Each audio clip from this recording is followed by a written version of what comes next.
Anak na lumaki sa larawan, asawang sanay ng mag-isang lumalaban.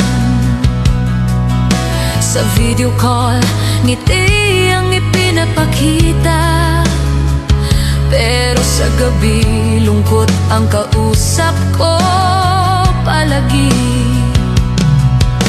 Hindi madali ang maging matatag kapag ang kalaban mo'y pangungulit.